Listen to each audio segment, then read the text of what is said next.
afternoon, everyone. I'm Brittney Beard. I am a second-year graduate student, and I'm pursuing an MFA in Visual Communication and Design at the university.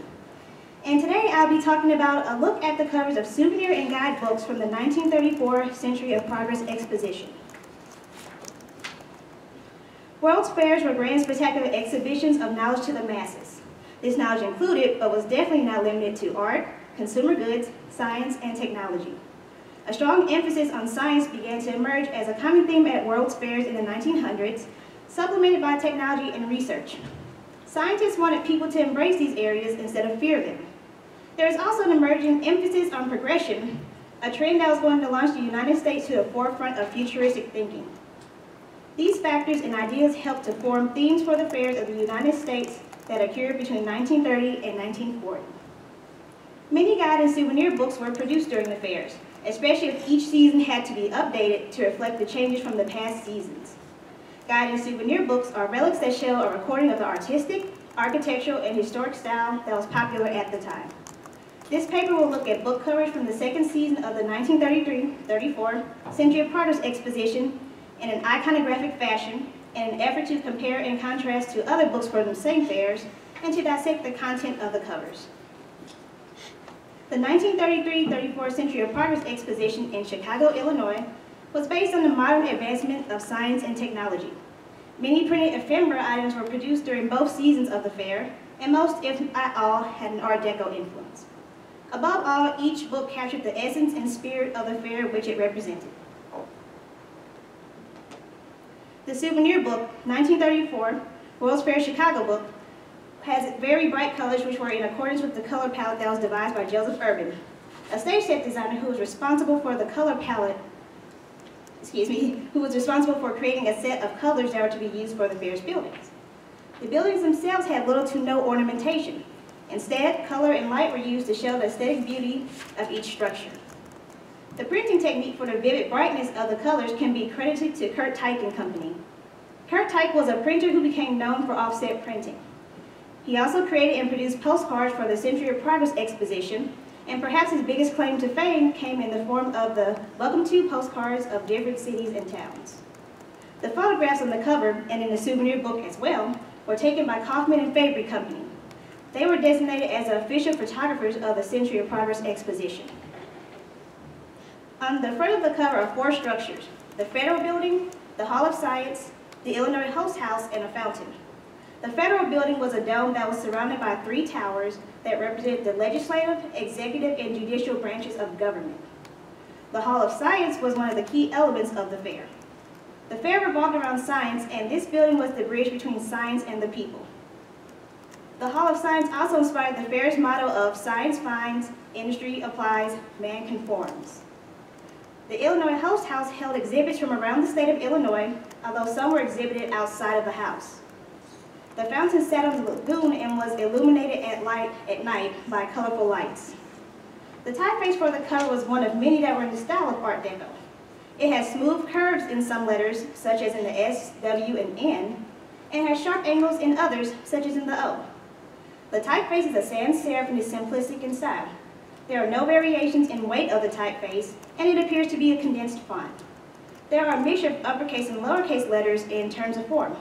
For example, the E in souvenir is uppercase, whereas the N is lowercase. However, all the letters, aside from the first letter of each word, have the same X height. With the exception of the 4 in 1934 and the S in souvenir, the letters are aligned along the baseline. The 4 has a slightly shorter descender height than the S, and the cap height for the capital letters are also the same. A second version of the World's Fair souvenir book for the Century of Progress Exposition, titled A Century of Progress World's Fair souvenir book, has some of the same visual features as the souvenir book above. The typeface resembles the previous souvenir book, but there are a few distinct differences. One of the differences is in the shape of the O's in the words. The O's here are circular and are therefore more geometric in shape. There is also no variation in the line weight of the letters. The letters have no ascenders or descenders, however, and the X height is the same for all of the words. Some of the letters that were round in the previous book are now more angular, such as the W. The cover of this book is not flat in appearance. The paper cover has a slight embossing on it, and the imagery, including the lettering, is embossed. In the top left corner is an image of the front of the commemorative World's Fair medal, and I also have a zoom in at the bottom of the book. The medal was designed by Emil Robert Zettler, a German-born sculptor who studied fine art in Chicago, Berlin, and Paris. The dies were cast by the Medallic Art Company. The medal features a nude male body standing on a set of pillars as a focal point, with the cloth wrapped around the lower portion of his body. His arms are stretched and he has rested the weight of his body on his bent knee. The word research appears vertically below the right hand, and industry appears vertically below the left arm. Above the right hand of the figures are leaves, and above the left hand is a graph. Below the right and left feet are the numbers 1833 and 1933, representing the founding year of Chicago and the present year, respectively. Zettler has placed his initials below the Y in industry on the actual medal, but they are absent on the image of the souvenir book cover. Instead of being bound by staples, this book was spiral bound by the Spiral Binding Company, which was the first mechanical binding company in the United States, and soon after became a leader in the spiral binding business. The book was published by the Regensteiner Corporation in Chicago. Regensteiner was involved in a color type business, specializing in color type offset and rotogravure printing processes. Even though the souvenir book does not mirror or resemble the previous mentioned one, the Art Deco presence is still able to be seen in circles, lines, and four-sided shapes are apparent on the cover. The more tame color palette, that was a part of Art Deco styles in the 1930s, may have also been an influence in the usage of gold and black on the red cover. The raised and embossed embellishments and metallics certainly add a flair to the ornamentation of the cover, just as color and light did to the buildings at the exposition. In the second season of the Century of Progress Exposition, Urban's refined color palette encouraged a better expression of color. However, it never lost its importance. Color was still used as an element of decoration for the fair, and this can be seen in the official cover of the official guidebook of the World's Fair 1934. The cover for this fair appears to be more hand-rendered than the previous souvenir books. The artist behind the creation, Raymond Katz, was a painter. Katz was born in Hungary in 1896. He came to New York in 1909 to study and further his art career. He was encouraged by Frank Lloyd Wright to become a muralist, and in 1933, at the first season of the Century of Progress Exposition, he was one of 11 people to create murals. On the book cover, there are 4 different typefaces and 2 completely distinct appearances that create contrast that is pleasing to the eye. All the typefaces are created in the Art Deco style. The typeface that official is written in appears to be, or may be, a recreation of Broadway, which was created by Morris Fuller Benton. However, there are modifications to the letters. For one, the O in official is missing its counterspace, creating a solid circle. The A also breaks the constant of the cap height, as it is slightly taller than the other letters. The phrase World's Fair 1934 has rounded tips at the ends of each letter and number, and the 25 cents have the same characteristic, although the weight is thinner than the other typefaces. However, it may still be part of a font family of World's Fair 1934. The phrase price may belong in a font family of its own, as it does not take on any of the characteristics of the other typefaces.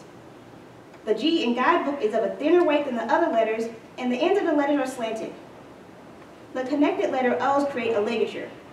Sharp angles and smooth curves are also features of all of the types on the book cover, in accordance with the Art Deco look. The cover includes exhibition buildings in the background, with a thin structure emitting rays in the foreground. The buildings that are featured include the Federal Building, the Hall of Science, and the Travel and Transport Building, which house exhibits that pertain to transportation and automotive vehicles. In conclusion, with regards to the Century of Progress Exposition, the Art Deco style was seen commonly in printed ephemera.